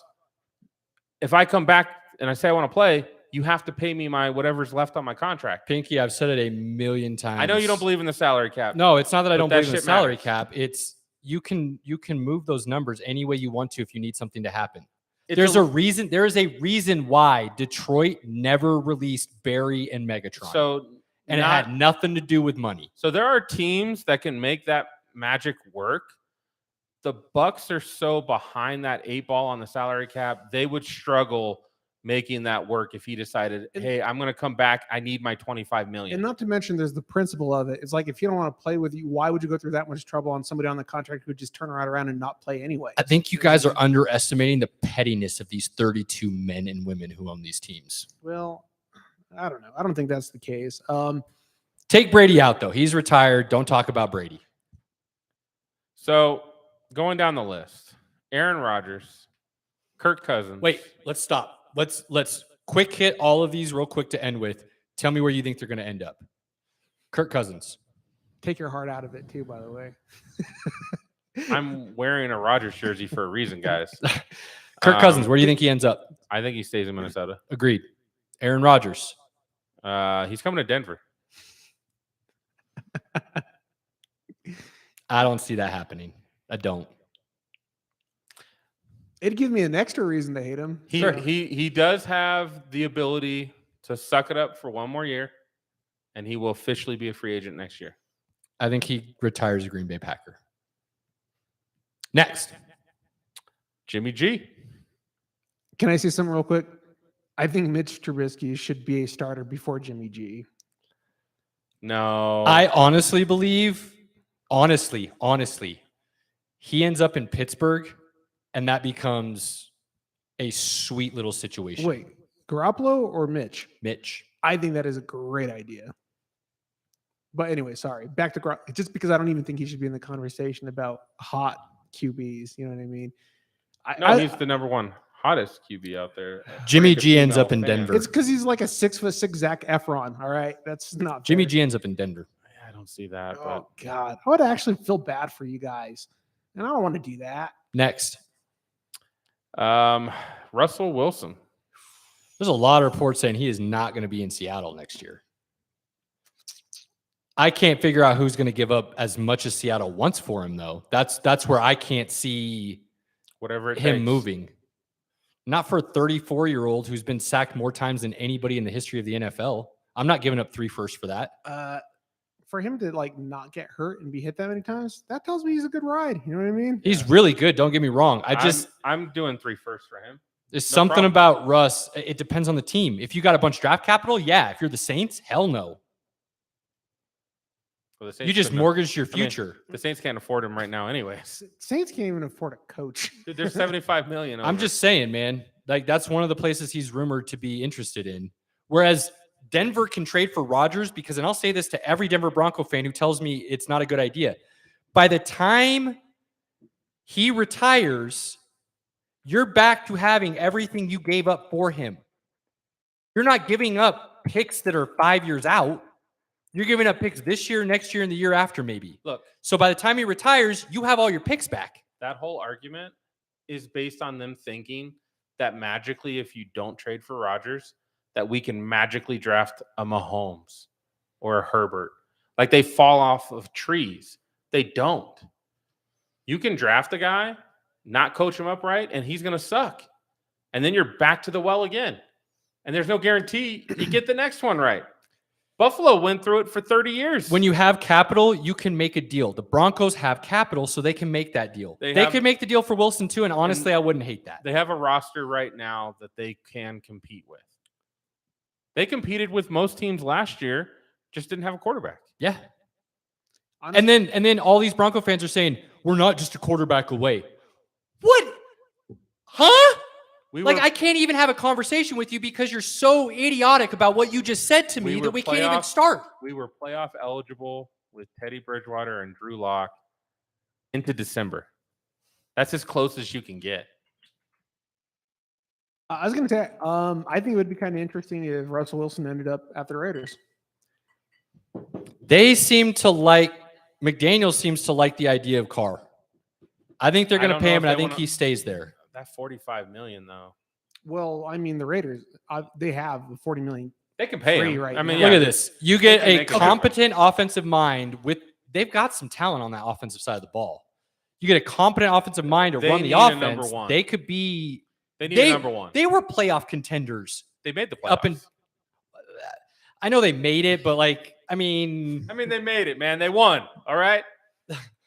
They won that last game. They made it. I know your point, but Don't take yeah. that from them. They made it. All right. Hey, I actually, they actually made it a game against the Bengals. I said they might win that game too. They almost did. they weren't dangerous. not only that, but a draft pick to the Raiders is considerably lower value for them than it is for anybody else. absolutely. I would trade those off and actually get a guarantee as opposed to I whatever don't they hate. keep. I don't running. hate Russell So, Wilson on almost any team he goes to. Sure. I don't. I think don't he's that either. good. I think he's that good. I think I'm not paying unless I have the capital already. If I have a couple firsts in the next couple of drafts, not just my own pick. I only have my own pick. I'm hesitant about that.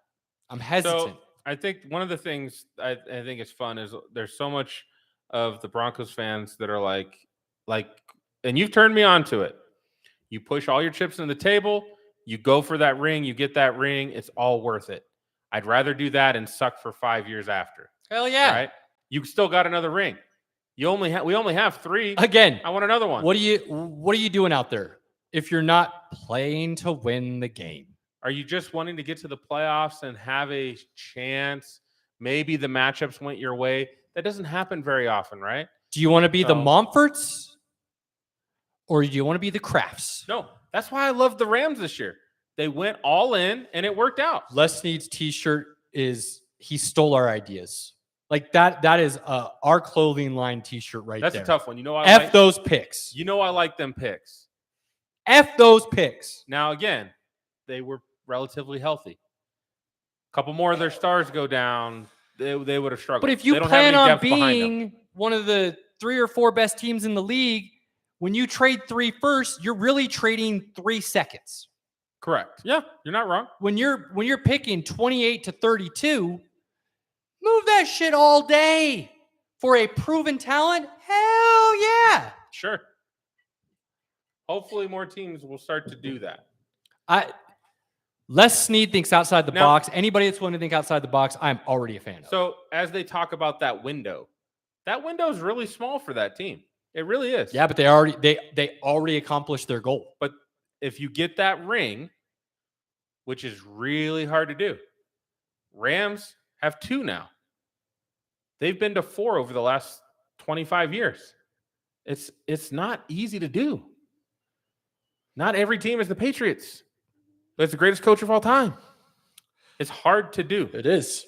No, Wentz. Where do you think Wentz ends up? I don't think anybody wants to take on that contract, bro. I think For a guy who just I think doesn't look Indy good. talked with their heart instead of their head. And when you go back and look at his season and his stats, wasn't that bad. I don't think they have a true number 1 wide receiver either, in my opinion. I would agree. Now, Paris Campbell can actually stay healthy for an entire season with Pittman. I no think number they're a 1, dangerous duo. You don't need a number 1 if you have 2 great number So, 2s When you and that run game. when- I was going to say 3. if you Carson count Wentz Naeem his Hines. best season when he was an MVP candidate until he broke his leg. You mean when he was the MVP? Let's just be honest. I think he was the MVP until he broke his leg. He didn't break his leg. He tore his ACL. I thought it was a leg break. Aaron, look it up for me. Torn ACL. It was ACL. Okay. Either way, continue. Sorry. He hurt his leg. Either way. You're right. The ACL is in the leg. According to hockey, it was a lower body injury. There you go. One of the reasons he did really, I mean, he had Zach Ertz in his absolute prime. I said Alshon Jeffrey, who at the time was a number 1 receiver. Nah, I think him and Pittman are the same dude. I don't think so. Yeah. Alshon Jeffrey could go up and get the ball. Nah. Pittman doesn't do that. Yeah, he does. No, Pittman bodies up, and he's kind of like another version of Michael Thomas. He doesn't quite go up and get the ball like Alshon Jeffrey did. They're a little bit different. But that's all Alshon Jeffrey couldn't run routes. Like, he wasn't a true number 1, Pinky. Alshon Jeffrey was like the Audi of football players. He was like good for 3 years and then just a money pit. So- He was like that luxury car that people don't actually want because they want the Beamer and the in Mercedes. 2017 or 16. Oh no, it was 17. He had a really good year, and that's what really helped him. I think Wentz needs I think he needs a guy he can throw the ball to in any situation, and he's either wide open or based on his catch radius is open. I fully believe with that run game and a healthy Paris Campbell all season, him and Pittman are all they need. Since Paris Campbell's one of your guys, it's never going to happen. He's not one of my guys. It becomes something where when I see a dude flash crazy talent and then injury takes him off the field, I always want to then see what that talent could be if he's healthy. So that those guys always interest me because there's that giant question mark with them. And those question marks always intrigue me. If healthy, Paris Campbell can be a really good wide receiver, but he's never healthy, so He's I'm not not. even going to count on it. He's not. And I will never deny that. But he could also be the Keenan Allen. I would- though. if You I'm know the what I mean? Colts- that's where I'm going with Yeah, this. that he is can have some bad. they could luck have and some then really come out bad and be a luck star. You just- first 2-3 years in the league, and then all of a sudden they're healthy the rest of their career. I would just take the money and go get me a Allen Robinson. There's some good wide receivers that are available. There are. Go get one of those top guys, and I would stick with Wentz because I don't see anybody giving you anything of value for a guy who didn't play. He played okay, but not up to the money that you're paying him. So why would I take that bird? I also feel like he became the scapegoat for that Jaguars game when the game plan was trash. The rest of the team played like shit. So regardless of how he played, he didn't have a chance the way the rest of the team That was team playing. looked like they went out drinking the night before. Hell yeah, and They were on OBJ's party boat. and they just didn't show up to that game thinking they were going to win. Well, cheers, Pinky. We agree with that. They should keep Wentz and roll the dice. I do. Cousins will stay. I will say the Jimmy G situation is one of the ones that are the most interesting He's going to be in Denver. because I think you just keep playing him. What about Kyler? Kyler's not going anywhere. You think he's just throwing a tantrum? All smoke and mirrors? Yeah, he's just throwing a he just wants to get paid. He wants that extension now versus 2 years from now when he has to have it. He's eligible now. He's not going anywhere. By the way, The wild card is Jameis Winston.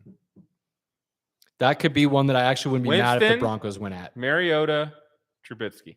yes, thank you for including Mariota.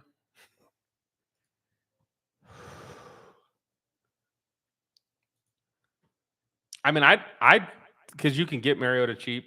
If Russell Wilson, Rodgers doesn't work out, bring Mariota in on the cheap. Him and Drew Lock can compete in the Hackett system. Best man. I in forgot place. about Mariota, and I'm going to, honest to God, if they can't get Rodgers, Trubisky to Pittsburgh, I think is a brilliant move. And Mariota in Denver, I think would be scary, actually. Based on what I saw him do in those couple games he got to play for the Raiders, Yeah. if given a proper game plan around him, he looked good, real good, to the point where it had me thinking the Raiders might let Carr go and keep Mariota. He looked good. Yeah. So actually, now you got me rethinking because I had told you the other day, kind of like the Winston underdog to Denver, if that's the option outside of Rodgers. I'm going to scratch that. I'm going to say I'd rather see Mariota. I think that'd be a good fit. The other thing I was going to say too about the Colts, if they go sign Allen Robinson and Smith Schuster, I think they're immediately like contenders. We thought they were contenders last year with the roster they already had. Yeah, so if so they you added add better those two players, wide receivers, that'd be absurd. Okay, yeah. The contending situation had nothing to do with those wide receivers. Though. I know, but that's that what I'm was saying. the That's a run whole game other. and defense. They and would that be defense front took runners at 7 that weeks point. off. Okay, That would be front runners. So they had a Yeah. stretch where they won 5 or 6 straight. Yeah. And we were just like, wow, these guys are coming on. That was after they lost like yeah. 4 out of their first 5 or something like that. And they Yeah, started off yeah, cold, yeah. and we were like, oh, Real we're not cold. looking good. Yeah. Well, that's anyways, it's because Sometimes they teams take a should- while to find themselves. it's because it took them too long to start utilizing the run game. You need to have that to show the threat to open things up for the receivers. Yeah, here's the So, deal. Jonathan Taylor is the best back in the NFL right now. And if you can run him into the ground in his rookie contract and win a Super Bowl, you do it. Sorry, Jonathan Taylor, I love you and I'd like to see you last, but hello. Like, run him 30 times a game, go out there and win a Super Bowl, and then when he wants to get paid and he can't play anymore, you got what you wanted already. That just reminds me, somebody owes me a burrito. So I gotta mention that a little later. One of us? Oh, no. No. He made a burrito bet. Yeah. At the beginning of the season, that Jonathan Taylor, and Austin Eckler, right? that Taylor was gonna have a better season. Who'd you do that with? My cousin. Oh, Yeah. he thought Eckler? Yeah. Man, he doesn't listen to me on the show, does he? I mean, Eckler still had a I pretty wouldn't good call that a season, though. character flaw. I mean, but- Eckler still had. Hey, like- now. Eckler Eckler still had a good year. like Don't get me wrong. 16, 17 yeah, touchdowns. he had a pretty good year. It was close for a while. I'm always good at, yeah. Okay. JT. But anyways, anything else? It's going to get real interesting here real quick. And the reason I say that is because I do believe Aaron Rodgers is going to give us a decision in the next 2 weeks. He has to. He doesn't have to. He Doesn't have to do anything like that. Out of his own He words. said he would. Out of his own words. So I he believe said- I believe that will be the first domino that falls. And once he says what he's doing, I think you're going to see everything run real fast. Yeah, as soon as he says I'm leaving or staying, like people are calling the Seahawks like immediately. I think this QB carousel is going to end, but 3 days after that. I think it's going to happen that fast after Rodgers' domino falls. I hope Garoppolo goes to the Packers. Maybe. Well, we know they're not sticking with Jordan Love. yeah, that dude stinks. Because they deserve what Garoppolo would bring them. So But yeah, other than that, I mean, I think they could be I'm good. competitive with Garoppolo. no. Yeah, Yeah. I mean, Jimmy G is a more than serviceable quarterback. No. He's not going to win you a game, and I don't believe he's going to cost you a game. you run the football, he'll make a couple plays, your defense plays well, you'll win games. He had Ayuk, Samuel, and Kittle. Hey, he was literally one play, he was just one couple plays away from the Super Bowl again. He was Emmanuel Sanders not pulling up on his run from winning a Super Bowl. That's not because he threw 400 yards and 4 touchdowns. Okay. No, but this is why I like Jimmy G. He knows who he is and he doesn't try to do anything other than that. And I respect that about him. He's not trying to go out there and throw 500 yards 40 times a game. And he's okay with doing, give me 15 throws, let's run the ball. And I am totally good with that. He plays within himself, and not very many people can do that. Does that sound like the Packers? The new Matt LaFleur, yeah, I would say so. I think Matt LaFleur would be happy to have that over Jordan Love. And he could run that offense. Here's the kicker, though. If Rodgers, this is what's going to happen. If Rodgers leaves, Devontae Adams will have already gotten franchise tagged, I believe, and then he'll sign and trade.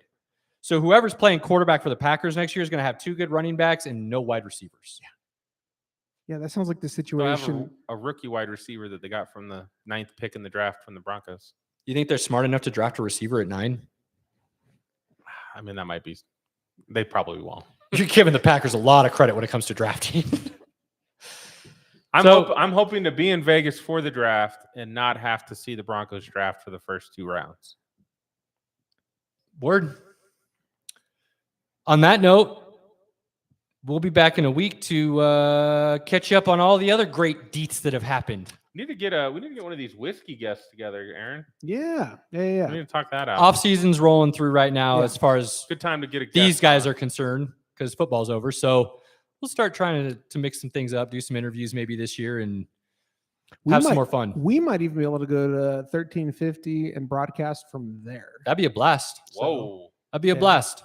love that. Tell some people that might be in the area that might have any enjoyment from what we do to come hang out too. Might not Dude. be might not be a live show, but I mean we could at least go there and record. if we People do- could sit there and hang out while we're doing Dude, it. I guarantee you, at least like 10 or 15 of our friends would come down there. Could be fun. we did We'll have that. to look into it. I like that. On that note, hope everybody has a wonderful week. Love your family. Give them big hugs. We're out. Peace.